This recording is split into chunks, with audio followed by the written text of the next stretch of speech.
It's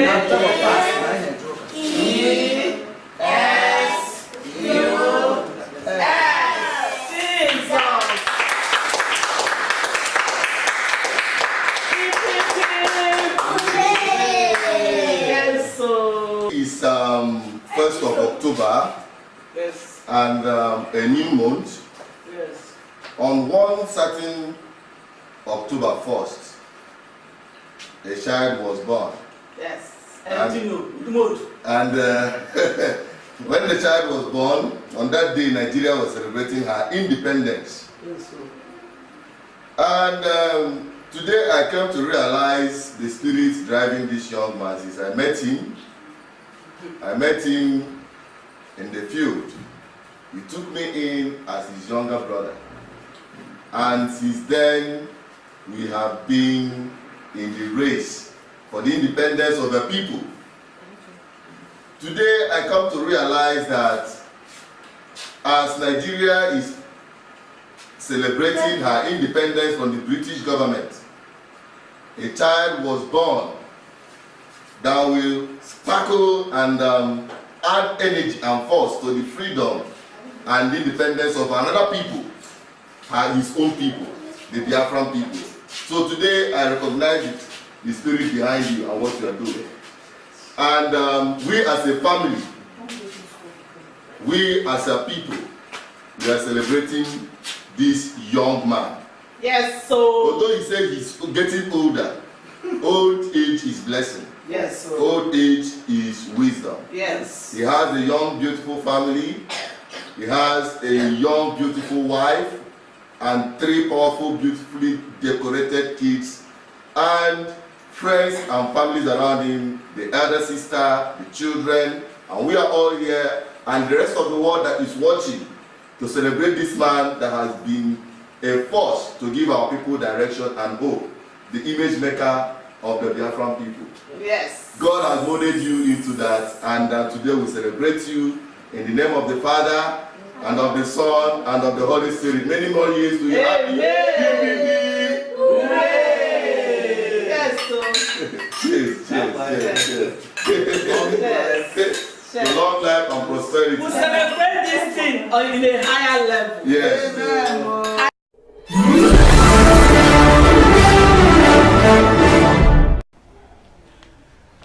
Hello, I can tell you once again, happy birthday. Chinedu, thank you. Today I realize why the spirit is burning inside you.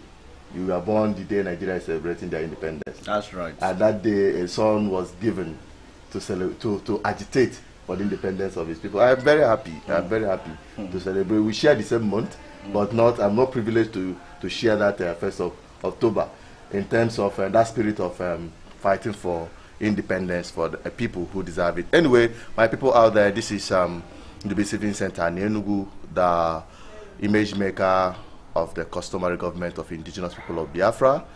And I am your own friend as usual, Chinedu Peters. We are right here to talk about important issues. Today, Nigeria is celebrating her independence. On the news, in churches, in mosques, everywhere, the independence of Nigeria is the highlight of today.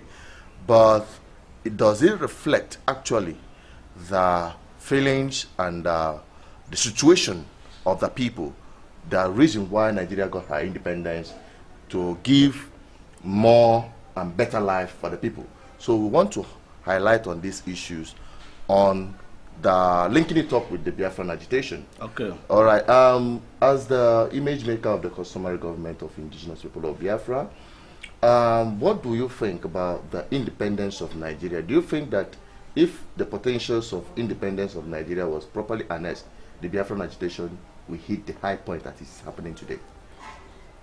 I do not think so, because when the independence or the process that led to that Nigeria achieving their political independence, came to be, our founding fathers that fought had perhaps an impression of a better society for all the indigenous people in Nigeria. If what they had in mind then was to be put in place, I don't think the level of agitation we have today will be exactly the situation we have. It could be that people might be asking for their indigenous identities to be recognized. For instance, you have the indigenous people of Arewa, you have the indigenous people of Oduduwa, and you have the indigenous people of Biafra. You know, before now, so many of us do not know that you had people you call the Biafrans, even before the coming of white men. You have the Bite of Biafra, you know. You have for the first time, 1849, the name Biafra was recognized in the map of Africa, and it was there even before the coming of the white men. And you have the kingdom of Biafra, you have the kingdom of Benin, you have the kingdom of Zamfara. Yeah. Of course, you have the Oduduwas. Perhaps today is not to go into that historical perspective. But why I'm saying this is in response to your question, as in if the founding fathers, the ideology that brought about trying to say that we have to take control of our political space from the colonial masters, that if that ideology was to be followed to a logical conclusion, whether there will be need for some of us here to be answering the image maker, I think it might not be. Okay, what you just said now hit a chord when you say the founding fathers, the way they got their political independence. Because people have been saying that Nigeria actually did not get economic independence. And that is why if you are sick, especially the political class, they fly abroad. If you want to send your children to get good knowledge of education, you fly abroad. That's correct. If you want to buy any goods and services, you fly abroad. So Nigeria is totally what I call a consuming country. It's not viable economic, it's not independent economically. Now, we want to borrow some leave and learn some lessons, because if you see the way the Biafran agitation has gone, I will blame Nigeria, one, and I also blame the Biafrans, number two. Yeah. Where I blame Nigeria is because they refused to acknowledge the due process of law which the customary government which you represent are following through the court process, through the diplomatic process, roundtable discussion, through the political process, and the rest of them.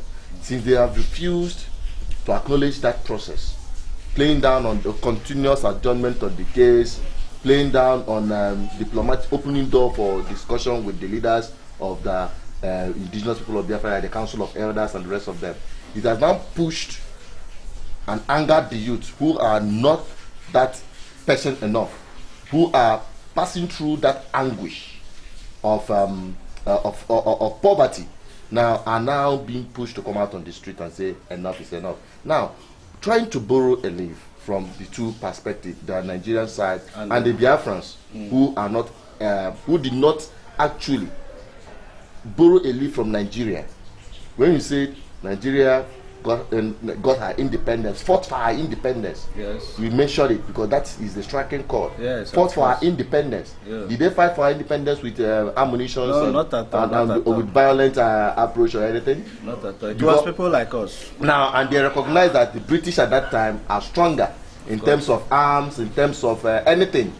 And they have to follow through the due process of law, negotiating, discussing until it was handed over to them. That's correct. Do you think that the Biafra people are following that direction? What direction do you think that the Biafra people are actually following at this stage? Sorry, before I respond to that question, I want to, as a matter of fact, clarify an important point. You know, when you say the Nigerian side or Biafran side, you know, what people have in place right now is you have just few people, like 5 people, representing the interests of the whole people.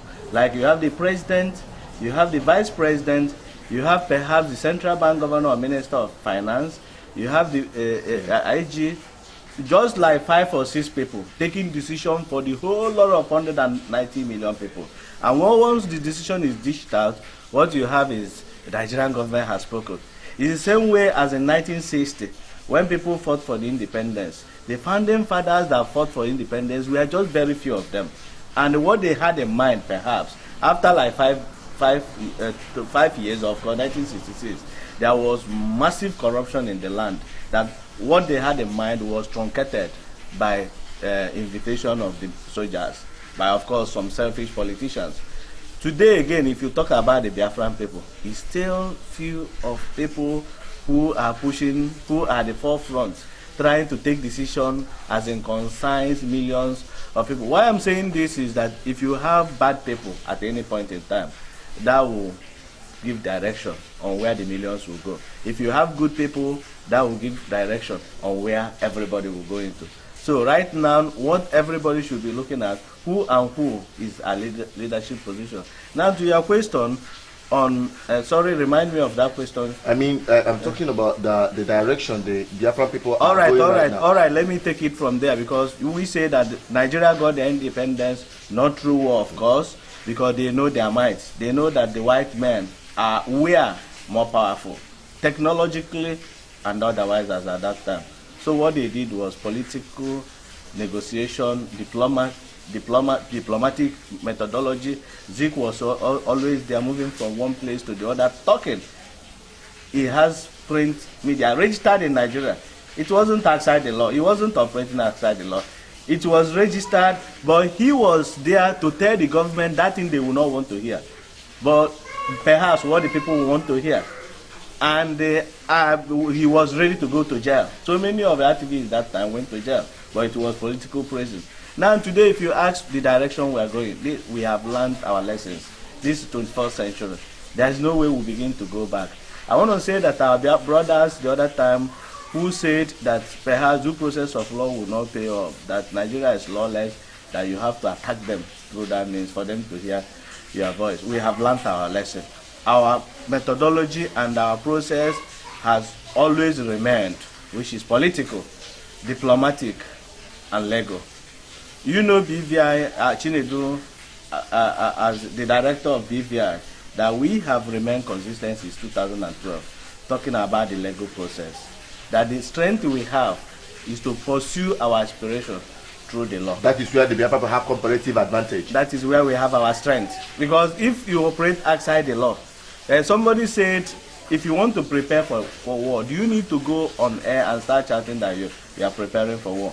No. You don't have to do that. If you want to prepare for war, you don't talk. You just keep on doing what is right. As a man of the house, there is no way you begin to announce to your enemies that if you cross my house, I will kill you. My dear, if you want to, you're a man, you arm yourself with your matches below and be preaching peace. If wars come to wars, the enemy will not know your strength. So when we talk about legal methodology, that doesn't mean that the law will not recognize our rights for self-defense. I hope you know that. Yeah. When we talk about diplomacy, or when we talk about our political methodology, knowing that it is political class that controls the economic class, yes, and controls the cultural structure. Once you have access to political structure, then you control even the religious structure, even the way you sleep with your wife in the night. It is the political structure that controls that. You know, as well as I do, that minus the political power, you cannot manage the economic power. And I know as an economist, that in economic power, you use policies to manipulate the way people drive on the road, the way people even buy second cars. If we have our way, there is a policy we put in place now. It will no longer be fashionable for people to buy 3 cars. The highest you can do is to have their car and their wife's car, and that is all. It will no longer be fashionable for people to start building houses everywhere. Why should a man have 44-story building everywhere in Nigeria? Or why should a man begin to go to Kaduna, go to this one, go to the other place, buy duplex here, buy for your girlfriend, buy for your boyfriend here and there? Is it necessary if your girlfriend knows that he can go to bank and access mortgage loan and build her own house? Do you understand? So why all these things are failing is because of the system. The Nigerian system failed. Because government failed in our responsibility of providing those houses, those economic materials, or those economic policies that can guarantee what you're saying. I don't think nobody, I put it across to our viewers over there and people who understand the politics of Biafra and as well as the politics of Nigeria. I want to put it across to everybody there that it is no longer, nobody will begin to even debate it, that Nigeria has failed all of us. And that is why people are sending SMS messages to me happy birthday, this. I said I have nothing to celebrate. You can see, you've come here, you were here with my family. I'm having a quiet time with my kids. There's nothing to celebrate. All what I've told them is for us to put our heads together, pray, because it is God that giveth life. It is God that taketh life. And as a family like this, we have to do family meditation, be calm, have that mutual understanding with our Creator. I think that is one thing that is key. But if you talk about celebration, as people are talking, to some of us are quite comfortable, but we don't. When your neighbor out there has no food to eat, I don't think you should be excited. When your neighbor has, you have your gen here, your neighbor has no electricity, he has no water, your neighbor cannot afford to pay school fees, people are dying in the hospital because of lack of insurance program package for them. Civil servants, their salary are not ready to take home because of minimum wage at 18,000 naira per month. Then you talk of recession where there's no money everywhere, yet the general market prices are every day exaggerating and increasing. Then you talk of quality of education. I was in public school the other time and I felt like crying. And I said, beside me I saw a church with ties everywhere. I said, if they understand that these children need to study in a conducive environment, that you look at the environment, it has direct correlation with their mindset, the way you reason. Yeah. And you look at the other building, private school, you look at how beautiful that place is.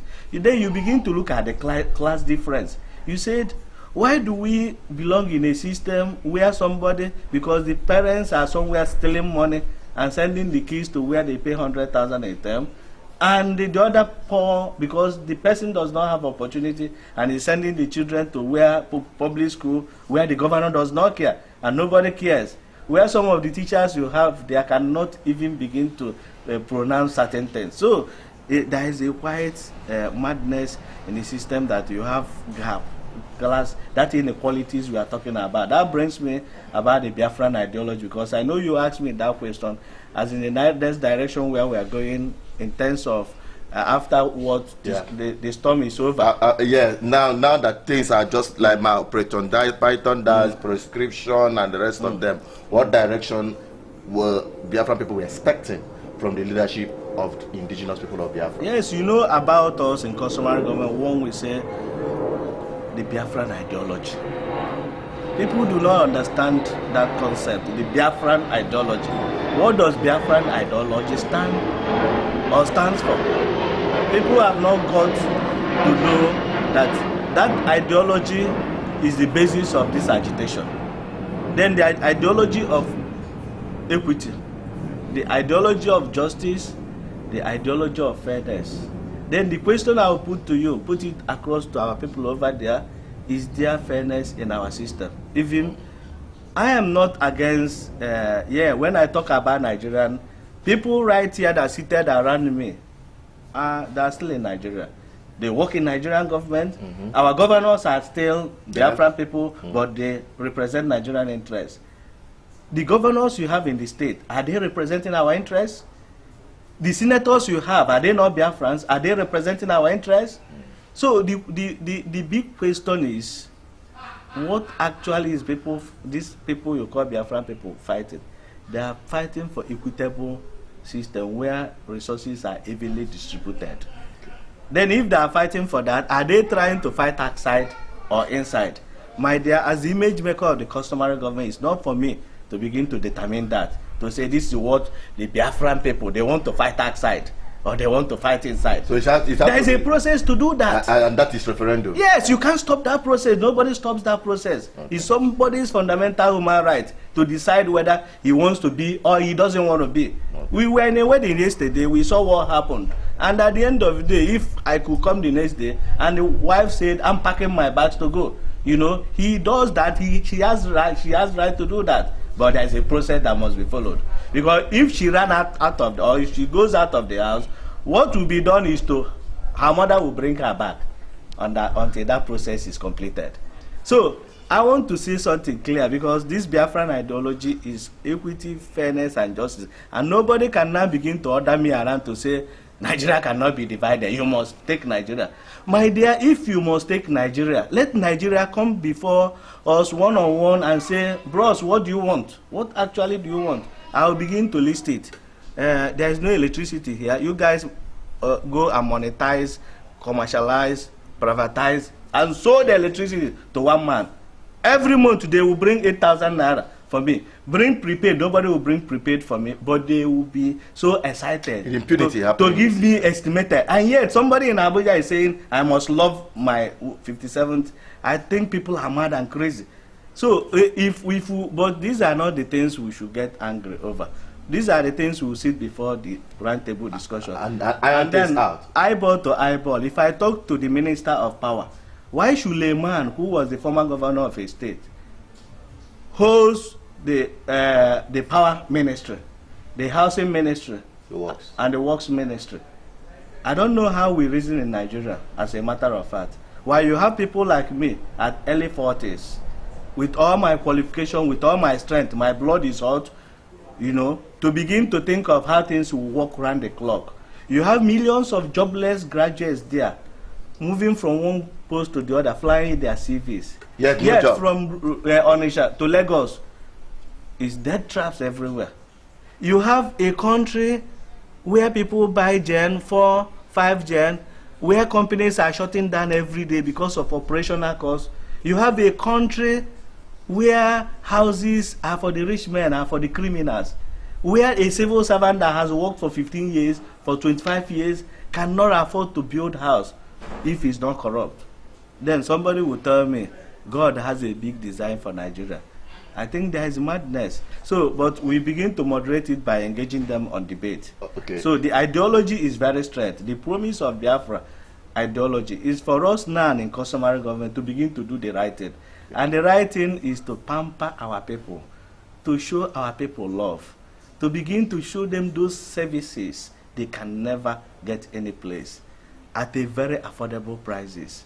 To begin to even create templates that will create an alternate avenue where people can go. For instance, right here now, we can set up a food center that is managed by customary government, where people can come and eat. If you can buy food 15 naira the other time, we can sell it 20 naira here.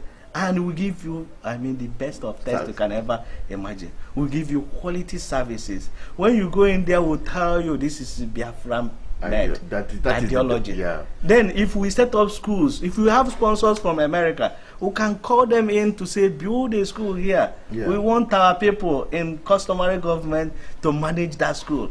And we want to compete with the church school. We want to compete with the government school. And private schools of course, now when I talk about the church, it's private.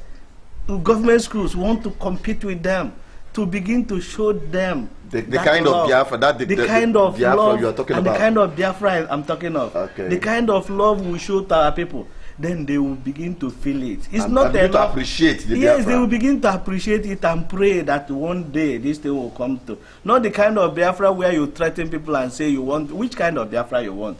You want Biafra that will come from heaven, or they will call you on phone and say referendum. And people shouting referendum. If you have it today, how would you pass?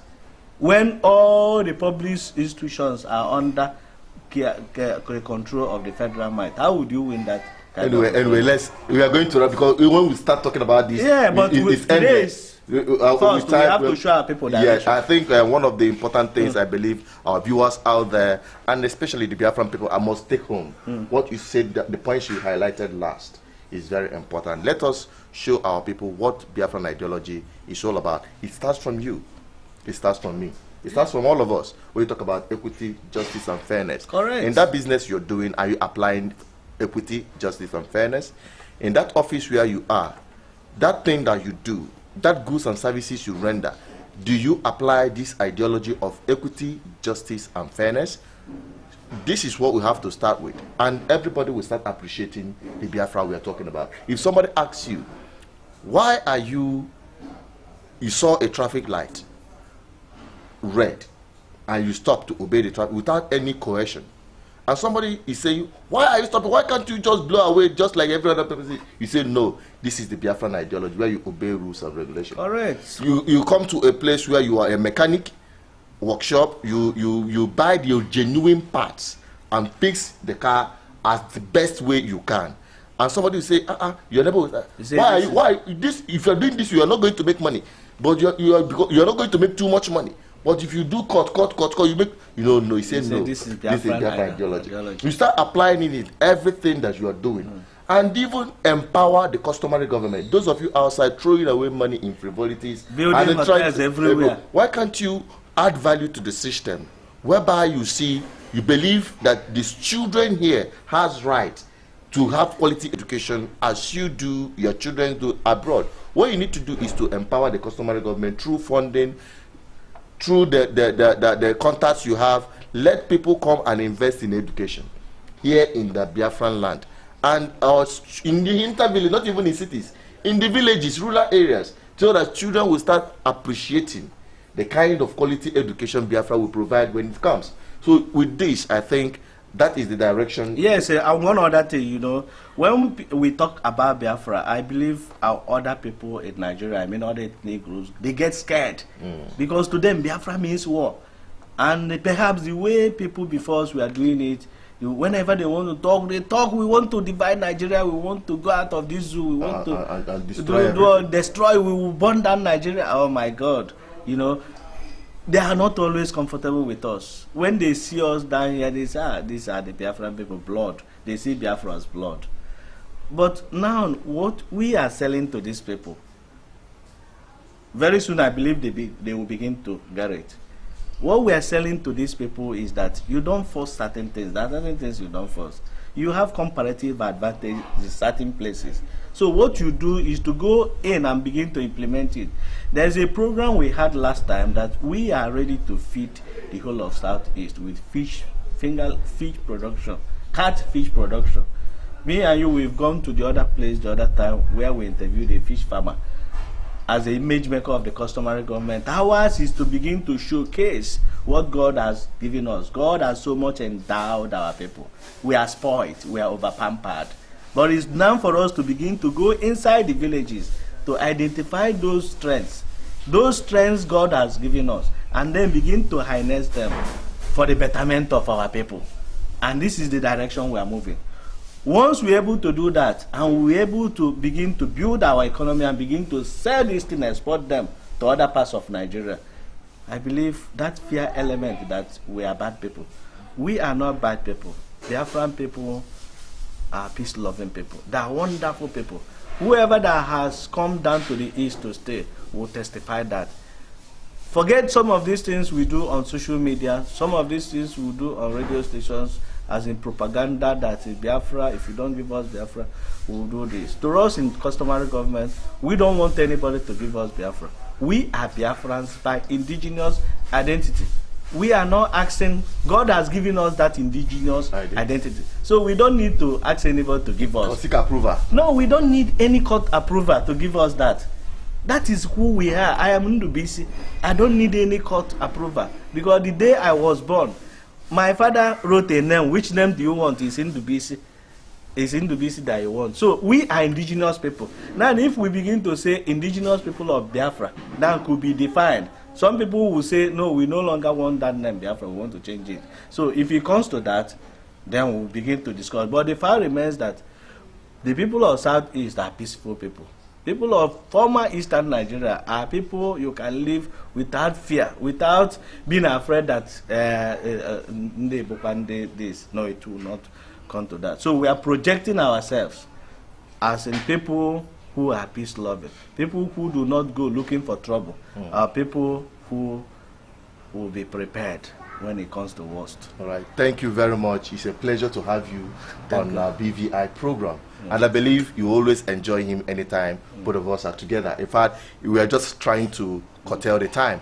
Don't forget to subscribe to our YouTube channel and follow us on all our social media platforms. For news update that is without propaganda, visit www.bvichannel1.com.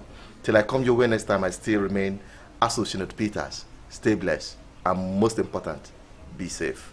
Thank you. Goodbye. Thank you. It's a pleasure. Thank you, my dad.